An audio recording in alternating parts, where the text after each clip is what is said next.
আসসালামু আলাইকুম। এসএসসি 2026 পরীক্ষা শেষ। তো এখন আমরা প্রতিটা সাবজেক্টেরই আপনার প্রশ্নের উত্তর সমাধান দেওয়ার চেষ্টা করব।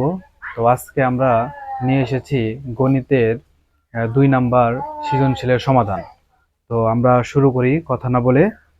তো প্রথমেই ক নাম্বার যদি করি, ক নাম্বারে বলছে যে সি সমান পি কিউ আর তিনটা উপাদান দেওয়া আছে। তাহলে পাওয়ার অফ সি অর্থাৎ সি সেটের শক্তি সেট বের করতে বলছে। তাহলে আমরা জানি যে প্রথমে তাহলে লিখি যে দেওয়া আছে সি পি কিউ আর। তাহলে সুতরাং পাওয়ার অফ সি, তাহলে লিখতে পারি আমরা জানি তিনটা যে উপসেট যদি বের করতে বলি, তাহলে সি এর উপসেট সূত্র হলো 2 টু দি পাওয়ার n। অর্থাৎ এখানে n বলতে এখানে উপাদান বোঝাইছে। যদি তিনটা উপাদান হয় তাহলে আমরা লিখতে পারি যে 2 এর উপরে 3, অর্থাৎ এখানে 8টা। আমরা উপসেট পাচ্ছি 8টা। তাহলে উপসেটকে যদি আমরা দ্বিতীয় বন্ধনী দ্বারা আবদ্ধ করে দিই তাহলে আমরা শক্তি সেট পাবো। ঠিক আছে, তাহলে আমরা আগে উপসেটগুলো লিখি। তাহলে তিনটা থাকলে 8টা হবে। তাহলে উপসেটগুলো হলো যে পি কিউ আর, প্রথমে একটা করে, এরপরে পি এর ধরবো। তাহলে পি এর সাথে যাবে হলো কিউ, পি এর সাথে যাবে হলো আর, এরপর কিউ কে ধরবো, কিউর সাথে যাবে আর। তাহলে এরপর তিনটা একসাথে পি কিউ আর, এরপর একটা ফাঁকা সেট। এগুলো পাইলাম আমরা উপসেট। এখন এগুলোকে যদি আমরা সেকেন্ড বন্ধনী দ্বারা আবদ্ধ করে দেই তাহলে আমার শক্তি সেট হয়ে যাবে। তো এটাই ছিল 2 নং ক এর answer.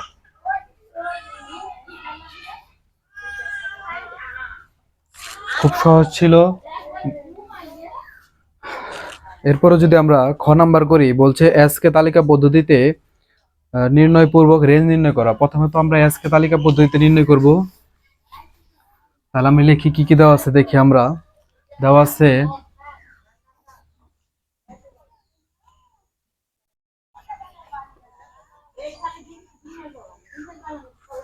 S x y, x belongs to D, y belongs to D, এবং শর্তটা বলা আছে 2x মাইনাস ওয়াই ইকুয়াল 1। তাহলে ডি এর মান এবং ডি দেওয়া আছে -3, -2, -1, 0, 1, 2। আচ্ছা, তাহলে এখানে আমরা দুইটা জিনিস শিখবো। একটা হলো বক্স আঁকায়া আর একটা হলো ক্রস গুণন। তো বক্স আঁকায়া কখন করব? যখন এক্স এবং ওয়াই দুটো একই উপাদান থাকবে তখন বক্স আঁকায়া করব। আর যদি দুটো ভিন্ন উপাদান থাকে, এক্স এবং ওয়াই এর দুটো ভিন্ন উপাদান থাকে, তাহলে ক্রস গুণন করব। তাহলে যেহেতু আমাদের একই উপাদান আছে তাহলে বক্স আঁকাবো। তাহলে বক্স আঁকানোর আগে আমাদের একটু লিখতে হবে, সেটা হলো যে শর্ত মতে 2x মাইনাস ওয়াই ইকুয়াল 1। তাহলে বা আমরা কি করতে পারি, আমরা ওয়াই এর এই পাশে নিব যে কোনো একটা, এক্স বা ওয়াই, ভগ্নাংশ আকারে রাখবো না। তাহলে ওয়াই যেহেতু সিঙ্গেল আছে আমরা এইভাবে রেখে দিব, ওয়াই রে এক্স এর ওই পাশে নিতে পারি। তাহলে এটা ক্যালকুলেশন কি করবো, 1 এর পাশে নিব, ওয়াই এর ওই পাশে নিব যাতে প্লাস থাকে। তাহলে 2x minus y, sorry 2x minus 1 equal y, বা সুতরাং লিখতে পারি ওয়াই ইকুয়াল 2x মাইনাস 1। অর্থাৎ এখানে এক্স এর মানের সাথে 2 গুণ করে তার থেকে 1 বিয়োগ করলে আমরা ওয়াই এর মান পাবো। এটা হলো আমাদের শর্ত। আমরা ভগ্নাংশ আকার রাখি নাই, যে কারণে ওয়াই এর ওই পাশে দিয়েছি, 1 এর এই পাশে আনছি। এভাবে সহজ হয়, ভগ্নাংশ আকার নিলে একটু হালকা কঠিন হয়। এবং এখানে লেখা আছে যে এক্স এর মানগুলো ডি থেকে হতে হবে। তাহলে যে এখানে ডি এর মধ্যে এই মানগুলো আমরা বসাবো। তাহলে সেজন্য কি করতে হবে, এখন বক্স আঁকাইতে হবে। বক্স আঁকানোর জন্য আমরা উপরে একটু মুছে দিই এখানে। আচ্ছা, তাহলে এখানে একটা বক্স আঁকাই। তাহলে বক্সের জন্য আমরা বাংলা কথাটা লিখে দেই। বাংলা কথাগুলা, তাহলে প্রত্যেক, এখানে কার মান, এক্স এর মান, এক্স কোথা থেকে বসাবো, ডি থেকে। এক্স বিলংস টু ডি এর জন্য কার মান নির্ণয় করবো, ওয়াই এর মান নির্ণয় করবো। ওয়াই এখন শর্ত আকারে দেখাচ্ছে, ওয়াই ইকুয়াল 2x মাইনাস 1 এর মান নির্ণয় করি। তাহলে বক্স আঁকাই।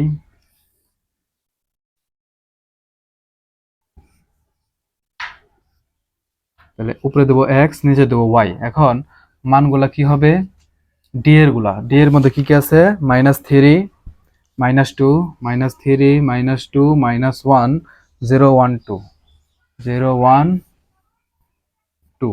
আচ্ছা, তাহলে এক্স এর সাথে গুণ করি আমরা, এই যে শর্তটা খেয়াল করবো এটা।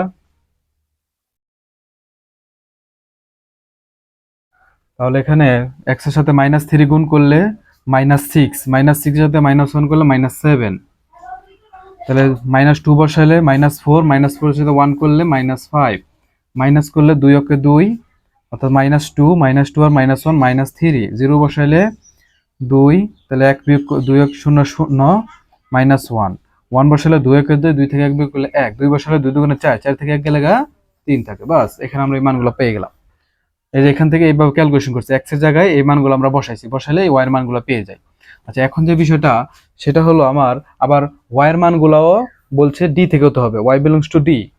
তাহলে এখানে আমরা জানি যে ওয়াই ডি এর মধ্যে -7, -5 নাই, -3 আছে, -1 আছে, 1 আছে এবং 3ও নাই, অর্থাৎ এই তিনটা আমার নাই। তাহলে আমরা লিখতে পারি যে যেহেতু -7, -5 আর হলো 3 not belongs to D, D এর উপাদান না, এই তিনটা জিনিস ডি এর উপাদান না, তাহলে আমার অন্যয় থেকে এই তিনটা জিনিস বাদ, অর্থাৎ 100 আকারে বাদ যাবে।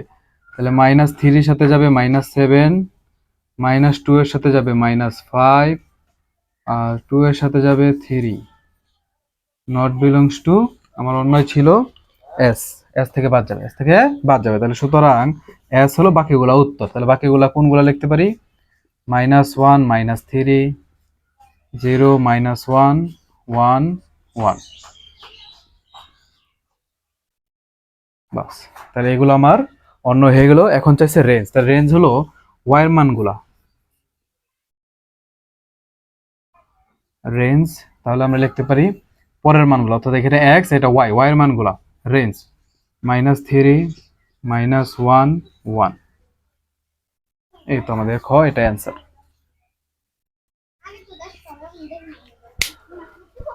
বক্সাকে খুব সহজে আমরা এভাবে করতে পারি। তো আমাদের অঙ্কের যে বিষয়টা আসলে যারা নতুন তারা এভাবে আসলে সহজে বুঝবে না, তো যারা পরীক্ষার্থী তারা ইজিলি বুঝতে পারবে।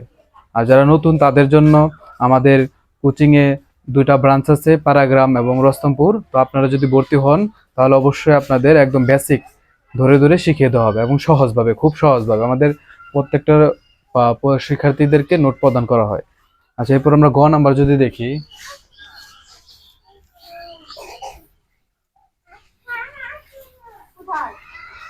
গ নাম্বারটা যদি করি, যে গ নাম্বারে প্রথমে আমরা লিখবো যে দেওয়া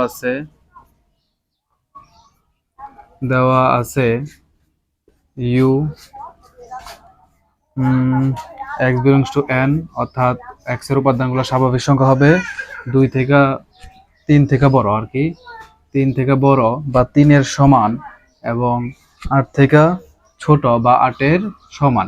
তাহলে আমরা 3 থেকে বড় স্বাভাবিক সংখ্যাগুলো লিখতে পারি, বা 3 এর সমান 3, 4, 5, 6, 7, 8।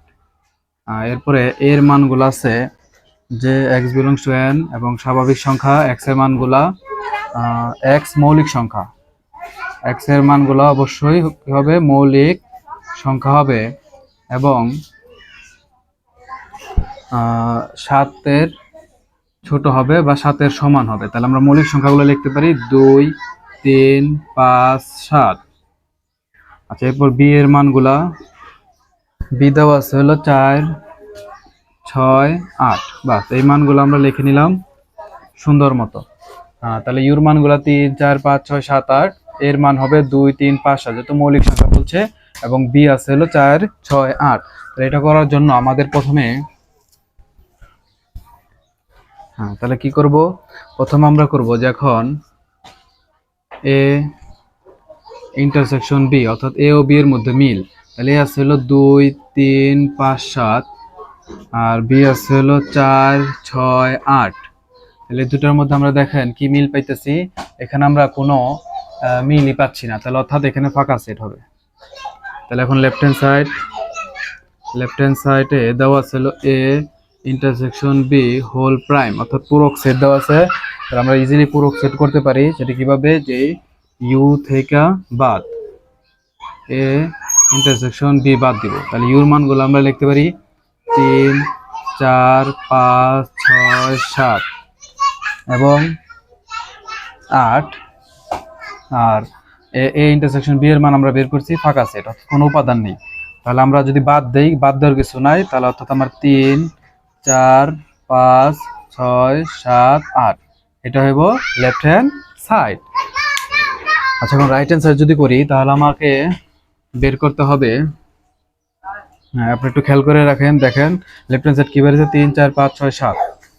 আচ্ছা, এখন যদি আমরা তাহলে আবার রাইট হ্যান্ড সাইড করতে গেলে এ প্রাইম এবং বি প্রাইম বের করতে হবে। তাহলে এ প্রাইম কি, ইউ থেকে এ বাদ, তাহলে ইউ হলো 3, 4, 5, 6, 7, 8 আর এর মানটা আমরা জানি 2, 3, 5, 7।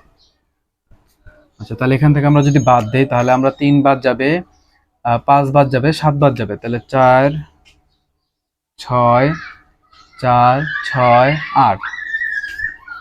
আচ্ছা, এরপরে আবার ও বি প্রাইম, ইউ থেকে বি বাদ, তাহলে ইউর মান হলো 3, 4, 5, 6, 7, 8 থেকে বি এর মান হলো 4, 6, 8, 4, 6, 8।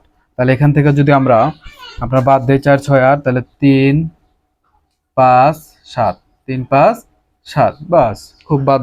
এখান থেকে আমরা মিলগুলো বাদ দিয়ে দিব, তাহলে এই পাশে যা থাকবে তাই উত্তর।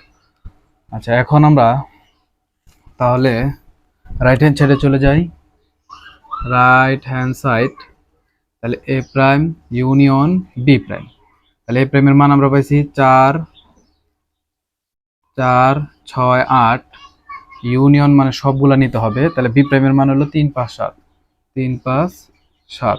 হ্যাঁ, তাহলে ইউনিয়ন মানে সবগুলা, তাহলে আমরা যদি সবগুলা নেই এক্ষেত্রে, তাহলে আমাদের হইতেছে হলো 3, 4, 5, 6, 7, 8 বাদ। তাহলে লেফট হ্যান্ড সাইড ও রাইট হ্যান্ড সাইড মিলে গেছে। তো ফিনিশিংটা কিভাবে দেবো, সুতরাং A intersection B whole prime A prime union B prime. Left hand side সময় রাইট হ্যান্ড সাইড লিখবো না, আমরা প্রশ্ন যেটা আছে সেটা উঠাই দিব, উঠায় পরে যেহেতু দেখা হচ্ছে তাহলে লিখবো যে দেখানো হলো, বাস শেষ। এই ছিল আমাদের সমাধান সেট থেকে 2 নাম্বার প্রশ্ন, যেটা এবার এসএসসি ঢাকা বোর্ডে আসছে। তো ধন্যবাদ। এভাবে আমরা আস্তে আস্তে প্রত্যেকটা সৃজনশীলেরই সমাধান দেওয়ার চেষ্টা করব। আমাদের পাশেই থাকবেন। আর যারা কোচিং সেন্টারে ভর্তি হতে চান তারা ভর্তি হতে পারে।